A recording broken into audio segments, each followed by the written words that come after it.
Assalamualaikum warahmatullahi wabarakatuh. Kembali lagi dengan Bu Lina hari ini ya. Kita akan membahas tentang penggunaan tanda koma dalam bahasa Sunda. Ya, oke. Pasti anak-anak sudah tahu bagaimana penggunaan tanda koma dalam bahasa Indonesia, kurang lebih akan sama. Tetapi kalau ini kalimatnya menggunakan kalimat bahasa Sunda. Oke, ada empat peraturan gitu. Bu Lina akan jelaskan dua dulu untuk ini. Oke, kita simak ya. Jadi tanda koma ini dipakai jang misahkeun unsur barang, bilangan, jeung sajabana.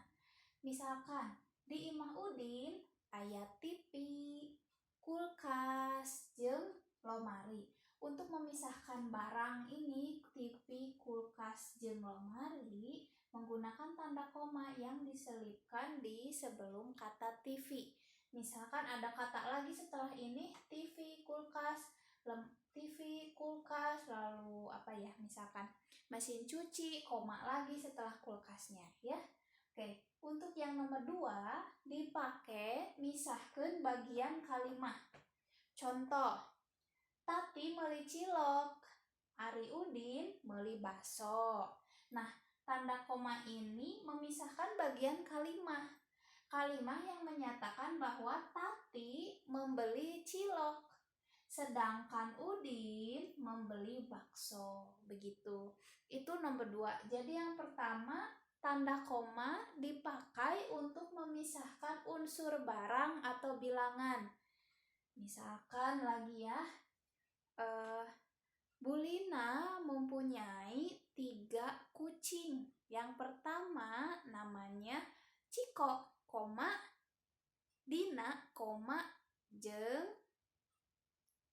Tina. Misalkan gitu ya. Terus yang kedua dipakai yang misahkeun bagian kalimat.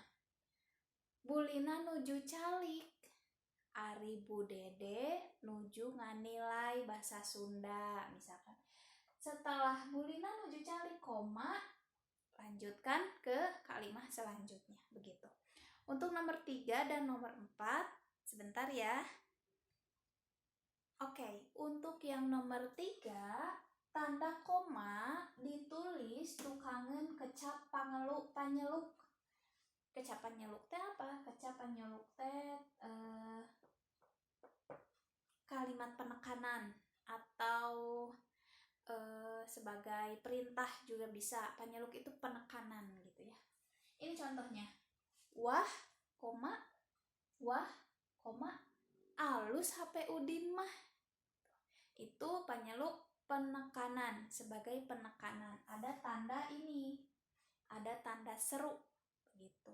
Itu tanda seru itu dalam bahasa Sundanya tanda panyeluk.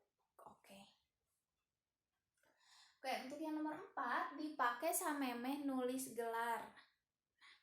Gelar pendidikan ya. Jadi misalkan contoh Ibu Lina, SPD. Begitu anak-anak. Mudah kan? Nah, untuk latihannya anak-anak boleh membuka Google Form yang telah Bu Lina siapkan, lalu mengisinya dengan cara bagaimana menyisipkan tanda koma yang betul pada kalimat yang sudah Bu Lina siapkan di Google Form. Oke? Bentuknya bukan PG ya, tapi isian singkat. Sekian untuk hari ini. Wassalamualaikum warahmatullahi wabarakatuh.